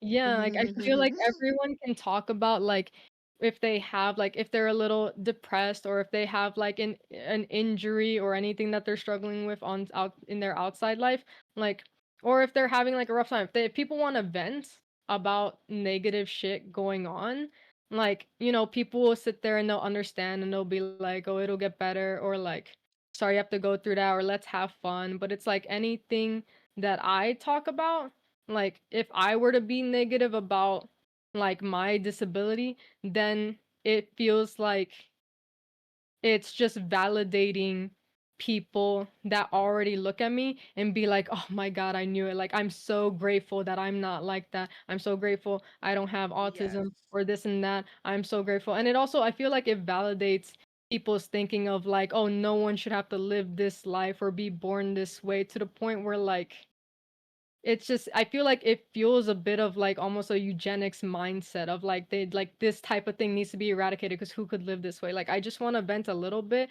and have a negative day like everyone else without y'all feeling like you have to save me or get rid of me entirely. Or the Yeah. opposite side of that is people assuming that you're fishing for attention. And it's like, Yes. I'm Yes. not That's what I was even, gonna say. I was like, I'm just having a hard day. And I feel like if anybody else is having a hard day, they need to know that it's okay to talk about having a hard day. But because it has been so repressed and pressed down upon so much, like Jay was saying, being a burden, I'm like, in my mind, the moment I try to talk about how I'm feeling, I'm automatically complaining, and Yes. I'm making a big deal out of nothing. And God forbid I say it on the internet, because people get behind these computer screens and feel like they can just say anything. And they're Yeah. like, And "Oh, they you're compare you attention whore. too. You're looking for attention. You're just desperate." And there's Yes. nothing really. I'm like, bruh, I'm just clock out. I'm gonna clock Yeah. out. Mm-hmm. And they love And they like love to compare as well, to be like, well, I can do it. Like I can have a terrible day and still be this and still be that. And it's like, it's just I'm like good for you, mother. girl, congratulations. Like, do you want the whole fucking cookie jar? Like, what else do you want? Like, that is amazing for you, but it's so invalidating for people who can do that. And I think that like people just need to also understand that like not everyone is looking for sympathy. Not everyone's looking for you to be like, oh my gosh, like we get it, or like here's some advice. Like some people really just love to be heard. Do you know how many things in this world would be so solved if someone just gave a nice environment to just be like, hey, this is how I feel, this is what I'm going through, and they go, damn, I hear you, I see you. Mm-hmm. Yes. Like, you Oh, Mm-hmm. know what I mean? We don't always need to, there's not, it doesn't have to always be a solution. The solution Mhm. sometimes is just listening. and let me give Yeah, an because like example. I'm a Oh, my very bad. oh sorry. No, Everyone's like you wanting good, to you good, you talk. good, Okay. you We're like, we good. have Like points upon top so, like I points. tend to be independent with stuff because it's not necessarily with family, but like folks outside of that. Like Yeah. outside of the house, you can't depend on people. And whenever I get to a point where I want to vent, it's because I've already tried the thing and it didn't work. Yes. So I'm just Yeah. letting off steam. Just let me talk shit because Exactly. if I hold it in, then it's gonna be a whole other Blow up in problem. somewhere else. It blows up in a different direction also. And then also it facilitates an environment that feels like you can't just be upset. And then that is so damaging to, first of all, other people who are perhaps watching from the outside in, and then also to like yourself. Then you feel like, damn, I can't even just have like a bad day without someone thinking like I'm attention seeking or I'm Mm-hmm. doing this. And not to say that people aren't, some Or people even aren't being doing that. self-hating, because Yeah, like one thing that exactly. I dislike about some disability positivity is that you can't be upset about your own condition because it's just like, oh, Yeah. you're internalizing, and it's just like, no, my pain is intern, like my ovaries hurt. Yes. Actually, my ovaries hurt. The pain is internal, and just because I don't like my condition doesn't mean that I'm dehumanizing other people with the condition or just with conditions in general. It doesn't mean that I want the state to have control over my body because, like, why is my disability treated as an inconvenience to you when I'm the one dealing with it? Yes. And it And doesn't mean necessarily that I want to get rid of it. It's more like some of the symptoms are just ass. Now there are and some that I Yeah. would get rid of. I want my PCOS gone. I swear to God. I heard you, sister. I wish I could but help you with that. I But can my give a but my quick other example. ones, but my other ones I'm fine with. Hmm. I can give a quick example for like this for my IRL life is I work for a big corporate retail company, right? Like Period. the Mm-hmm. minimum wage retail company like job. And Mhm. I I get up on time, go to work every day, work for the most part with no problem, and then go home and be completely drained. I'd be like, oh, staying on routine is so difficult for me, right? I'll say that, Yeah. or I'll complain, or I'd say complain. I'll vent about you, like, oh, I struggle, doing this in regards to like being a creative, and then somebody will hit me with the well, like, well, you go to work every day with no problem. That's because I Yeah, have because I to. have no choice but That's to just go because to Yeah. I have work. to. These bills need to be paid, mama. Like what? And the fear of the scarcity mindset, that's like the overall arching thing. The scarcity mindset is, oh, I want to be able to live alone, I want to be able to feed myself, this, that, and the other, and all of that could be gone the moment I don't have a job. So I'm gonna go to work Yeah. and work because I have to, not because I want to, or because I like this job and specifically. And it does something to you over time, like It constantly does. being like that. I don't think anyone need, I don't think that like the whole like I have to work, if not then these things are taken away from me. Like I just don't think that anyone should be living off of like paycheck to paycheck or living off of like I need to go through, I have to do this, I have to do this. Like, girl, take the mental health day, take the day off. Like, and it's so much easier said than done because people know I can't afford to do that. I Mhm. can't do that. And it's just like such a debilitating thing because it literally puts you in that work, work, work mindset, and that just like deteriorates your brain further because you don't get to have that one 12-hour, 24-hour day just to do absolutely nothing. And Yeah, it's because very, some things very should sad. just be guaranteed. Like, I Yeah, personally wouldn't mind having to work for an art book or for a new PC and stuff because those aren't necessities. But like, it's dehumanizing to have to work to live, Mm-hmm. to exactly. That's why I justify being say here. like people are like, oh, I get so, well, they're like, well, I get this whole thing, I get to work paycheck to paycheck, and it's like that's not life, babes. That should never be the minimum. Like no one should be working enough to pay their bills, so you can't even go and treat yourself one day because if you do that then you won't have the ability to pay your light bill. That's not life. Like that's crazy. God forbid you want to get a smoothie one day. Nah, nah, nah. Yeah. Gotta stick to the plan. Like you want to get an extra coffee one day because you're super tired. You can't do that because then your whole light's gone for a month. Like that's wicked. Like you know what I mean? Like that's so Yeah. crazy to me. And people think that should be normalized. And they're like, I'm like, When there's no way. humans are the only species that's paying rent. Yes. Mm. And then We're God the only forbid you ones. want to do anything else, like any odd jobs or anything else that's gonna support you, then you get judged for that too. Like, what do you mean you did it? Like, it's like you literally cannot live or win in this world without someone hating something you're doing. Like, Bruh. it's insane. So it's like just live for you, baby girl. Like, just do you. Mm-hmm. Mm. And it's tiring enough that like we have to be our own advocates because sometimes we are tired and we just want to roll over, but we can't roll over because we're already getting stomped on. Like no one else is Yes. going to fight for us, and no Who's one gonna do it? acknowledges Yeah. that not only is it like it's a traumatizing experience alone to be disabled in this life with a world that doesn't care about you and needs you to explain why they should care about you, but it's also just traumatizing to also like do basically what everyone else has to do. Like everyone kind of has to fight to survive, but we have to fight to survive while telling people, "Hey, we are struggling differently." Like it's a traumatizing experience and no one ever Mhm. thinks that like there's a traumatizing aspect to being disabled alone. Yeah. Mm. Yes. And sometimes like the hard work is worth it, but when it's like when there's like a thing where it's like, okay, I'm doing all this and then I'm doing this for this. And sometimes you're doing a lot of hard work for like no reward. Like there's nothing you win or get to collect at the end of it. It's like you're just doing hard work to do hard work. And then it's like, okay. And that gets super draining too. And then for I want to also ask, at least for like one of the positives here is like Jayla, if you would like to answer, like who do you look towards or what kind of achievements do you see that's like making big moves for the been disabled community, like what kind of breakthroughs or people or organizations that are pushing the game forward for disabled folks in like creative fields and online spaces. Um, let's see. In creative fields or online spaces, I do like how the internet helps people to communicate and connect more.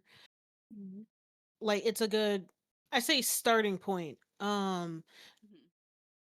Although I don't think that it's creative specific. Like whenever I see people like Iron Mouse or even say Sprout, who's on like the smaller end of success and stuff, I don't necessarily see that as an inherent win for the community, because just because they succeed doesn't necessarily mean that there's like infrastructural change, Yeah. especially when their stories are like very individualized with how they were able to do that.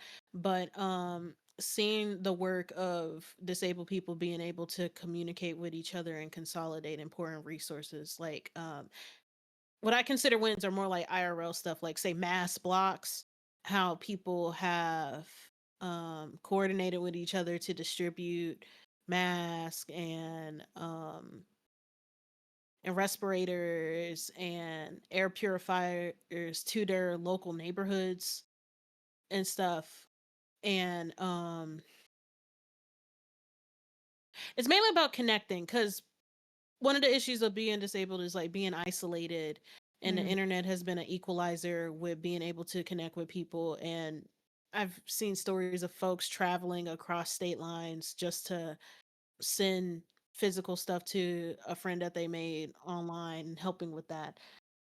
And I think that we should continue to do that. It's just a matter of writing down how to do that and making those resources available and people continuing those grassroots things. Mhm. Yeah. Mhm. Um, with on the one question of the other changes in the creative space that like I want to see is Mm. I'm trying to get into artist alleys as a creative. Like here recently, that's one of my goals. And something I noticed is like for convention play like conventions and cons and stuff like that. You know, they have the options for proxies, but most of them don't, which is really crazy to me because you'll have disabled artists like myself that I don't do well in really big environments for long periods of time. Mm. Um, being like dealing with my disability. Like I'll go to like I enjoy going to cons, I enjoy going to conventions, but I get to a con and I immediately get overwhelmed. I'm talking about crying for like an hour and a half before I can actually enjoy it. And Mhm. as somebody who wants to start doing artist alleys and stuff like that, and putting my artwork out there in real life, it like I know there are cons that do let you have proxies, but most of them don't. Like they're not catering to people who may suffer, or not catering. That's not the right word to use. Accommodating in different aspects for people that's struggle with disabilities.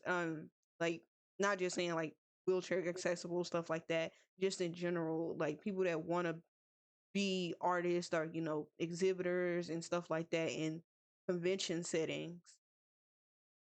Mhm.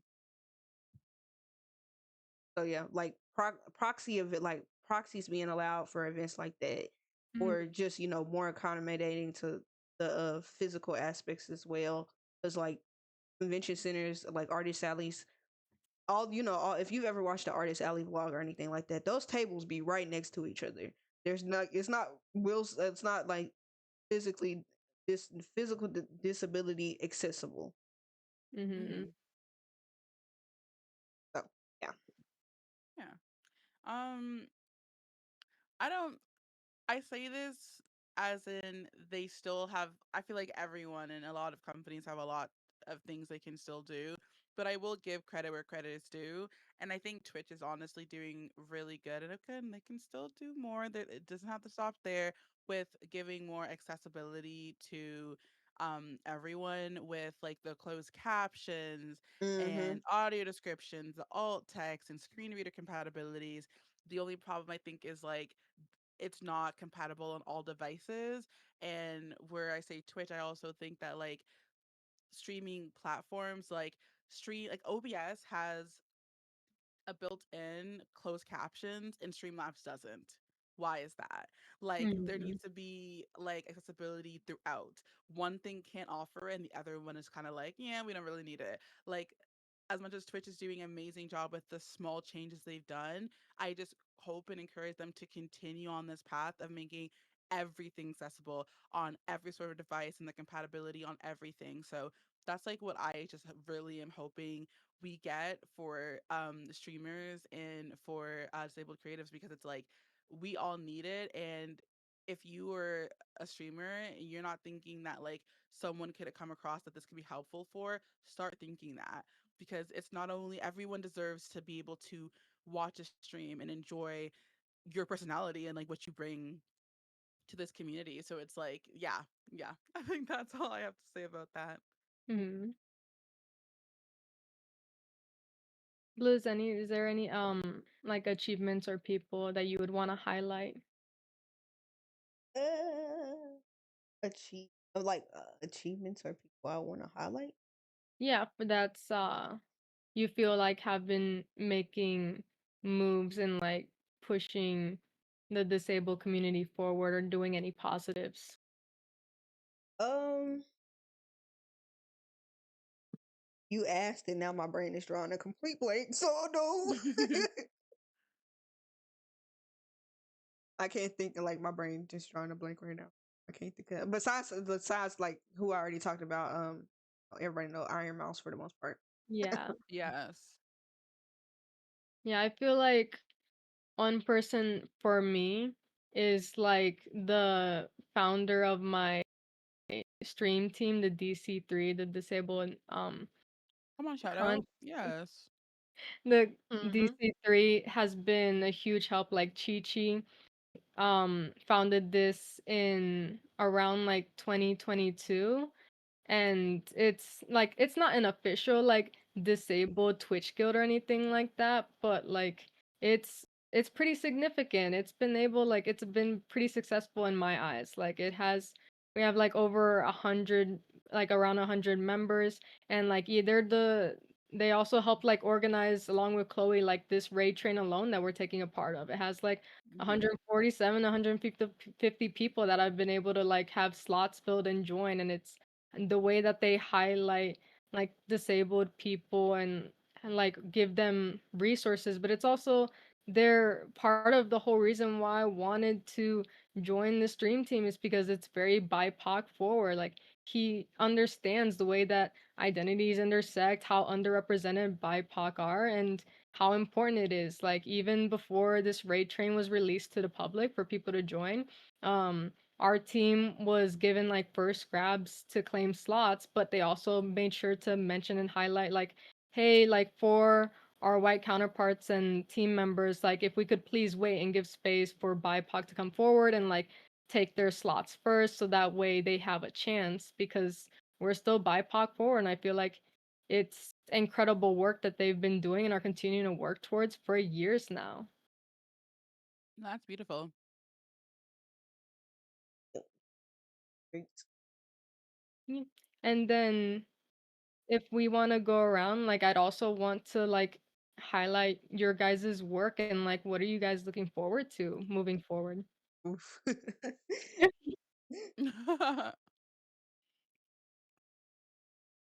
I'm slowly going through a soft rebrand.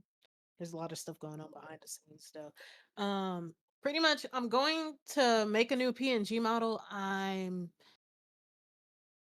doing different outfit designs, and I have been sharing whips for that. But it's mainly updating graphics and trying to come up with more cohesive lore because I'm getting back into world building again. Mm. So y'all will see the long process of that. I'm not balling like that. So part of the reason why it's gonna be taking a while is because I'm making the graphics myself. Cause it's just like what one of the great things about an artist. About being an artist. If you can't buy a graphic, you can make it. It just takes time. Period. Yes, it does. But I got whips and stuff of me coming up with different outfits and whatnot. Period. I'm excited Congratulations. to see that. Yeah, Yeah, looking forward to it. I'll yeah. stalk all Um, your socials. for me, I think like since I kind of started streaming and realized like, hey, I could kind of be cut out for this. Um, I have had the hugest, biggest dream to just do literally things like this. Activist work, being involved in communities and servers and teams and anyone that's pushing the agenda forward for more accessibility, more visibility, anything like that. I want to be in workshops, I want to be in charity tournaments, I want to support the world, and I just want to do everything that is bigger and better than anything. Like that's truly just what I want to do. Like there's just so much that Twitch and even just being in the Unity guild has been able to provide for me, and just seeing that like there are people in the world who do want to hear from people like us and our experiences and how they can like and hear from disabled creatives themselves and like what we can do to make things more accessible, easier, better for us. And I just want to be involved in like any community that is pushing that agenda forward. Like that is literally all I've been asking. Like I literally was so happy. I think I was streaming when Peachy was like, yeah, I'm doing this panel, and I was like, you want me to be here? And I was like, I want this. Like this is literally all I've been dreaming of. When I got into my first charity tournament, I was like,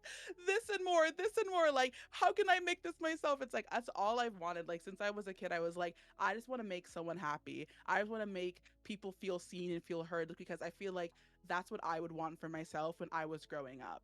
And being able to have small opportunities to start a conversation and do stuff like that, like that is just I literally could die tomorrow and be like, I did something with my life, and I would feel so fulfilled with that, because I have a platform. It's this very small one, but it is something, and I want to use it just to keep pushing the agenda that like we deserve to be seen, loved, valid, like visible, and we don't need to be in this little box. We don't need to put ourselves in small little boxes and fit into a world that's not created for us. We will create what needs to be there for us. And I just want to keep pushing that agenda forward as far as the world will let me and as far as I'm alive to do so. So that's kind of what I want to do with it's what I see myself doing in the future.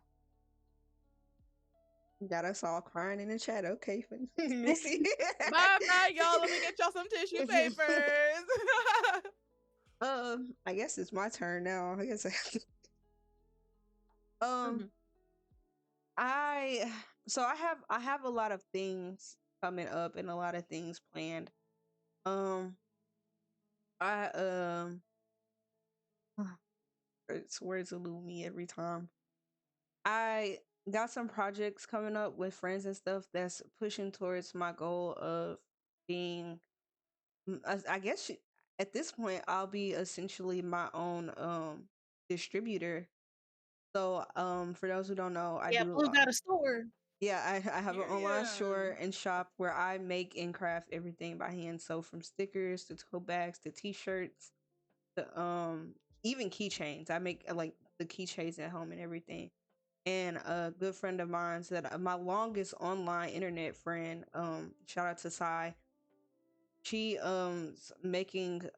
she's making an attempt, like a whole contract for me to officially be her distributor within America, making stickers and stuff for her and distributing those things, and on top of doing my own stuff. I guess you could also say I'm doing a little rebranding. I'm completely and wholeheartedly focusing in and locking in on the things that bring me joy. Um, Period. Despite what me trying to cater to, different communities. I'm like, I'm getting to that point where I realize I don't have to cater to everybody if I make my own. I make my own Hmm. community. I make my own space, Exactly. and that's what I want to be. Even though I'm still struggling with like being a consistent creator, I'm taking the steps, and people are seeing that. People are seeing the effort that I am putting in, even if I do disappear for like a month or a couple of weeks or so. When I do come back, I'll come back, with the like, yeah, I struggled, and I make sure I let everybody know that I appreciate them for sticking around for like all of this, because even with this panel here, as you can say, I'm not one to take initiative instead for I'm not an ambitious person, but if somebody reaches out a hand to me, like Peach did, and it's like, hey, I want you to be a part of something, I'll jump like a frog, and I'll be a part of something. Backflips and all. But Like, yes. I'm just not that person, and like I want to get to a point where I am that person, but that's Yeah. a whole thing of like getting over the mental challenges I do struggle from, um and being the first step forward, and I'm doing that to some extent. Like I can say I'm proud of myself, and I see myself doing that to some extent with specifically my YouTube channel and things like that. And I made a whole life plan. I was like, this is my get my shit together life plan. Okay, right here, this ADHD friendly and stuff like that. Like for me, and so I'm finally seeing those things, and I'm making those moves, like with my store, and like I said, wanting to get out into Artist Alley. Um I won't be able to do any of this year, but definitely next year, if y'all are doing cons, conventions, anything like that, I hope to be one of those people you see there. Um with my whole little cute little booth and setup and stuff like that. And just working on more Aw. projects like this with you all and Peach, Jayla, and Missy, on future panels and everything. Hmm. Yes. I would love that. For me, I'm honestly looking forward to continue streaming even with like my disabilities flaring up. Like my 1 year debut anniversary is coming up soon, and I'm really hoping to see through like my GTA marathon before like GTA 6 comes out, because I want to be, it's like a pretty big ask, but I want to be one of the first to like 100% GTA 6 live. And I'm also like, after having opened up my VGym recently, I want to continue working closely as an artist for others, because that is one thing that I've found out real quick, is that I honestly, I've made like my own stuff for so long, especially like making my own assets, because I don't have the money to hire artists, that I'd rather work and make art for other people at this point. Like I've kind Yeah. of burnt through making my own stuff, and I especially want to have like that BIPOC focus when it comes to my work. So I'm just honestly looking forward to like being in these spaces and working with everyone and having a good time in this community, and being grateful for all these opportunities that come our way. Period. Y'all are gonna do great work, and I'm excited to be a part of it and to see everyone just like flourish and get everything done. I'm gonna be cheering y'all on the sidelines, like period. I'm here for all of this. It's really beautiful. Look, I may have a mental breakdown every now and again, but look, don't let me have one alone. We can do it You gotta do together. what you gotta do, We can sister. do You it gotta do what you gotta together. do. Right. Yeah, Right I'm now, I'm so glad emotional. that I'm everyone crying. I'm not even gonna cap. I'm crying right now. Oh, I'm so get it glad that all everyone out. was able to join though, and that you Yeah, guys thanks for having were able us. to trust me. Like I genuinely, I felt so all over the place, and like had moments where like I felt like I was failing y'all. And I think that's the part that got me so much is to be able to have y'all help me, especially with like assets. Like, Blue working on the background and Missy having been able to make like the promo graphic, like it's really helped a lot in like being able to push this forward and being on time with everything. So I really appreciate it. No Of course. problem. I may wait till the We wouldn't last be here minute, but Thank I'm you without gonna get it for you. writing done. that. I'll wait till the last minute, but I'll get Yeah. it done. One thing about it is like we're all this is why I say like it's so beautiful to be part of a community because when you say like, oh, I can't do this, I'm not sitting here like, girl, just fucking get it done. We're all like, girl, we get it. Like we all have our own thing. Like we're very understanding and we see each other, and I think that's what makes this work so well, even if it was done the fucking hour before it got done and we all understood each other and no one's judging you. Like no one's saying like, damn, Peachy's the fucking worst. Like we're like, girl, you did the thing. Good. Like come No, on, you got mama. it Like you together. nothing You up. planned You know it. what I You mean? you made sure you had Yeah. people. You made sure. I was like, look, the least I can do is take a little off your plate and do something. Exactly. Cause that's the Girl. least I can do. Cause I couldn't even begin to think to set up something like this. Like I said, I am not an ambitious person. I do not just think to do something. But if somebody reach out and Yeah. like say, hey, I need help, motherfucker, guess what? I'm gonna be there. Every time like clockwork. No, for sure. Like you saw how fast I hopped on AE was open quickly.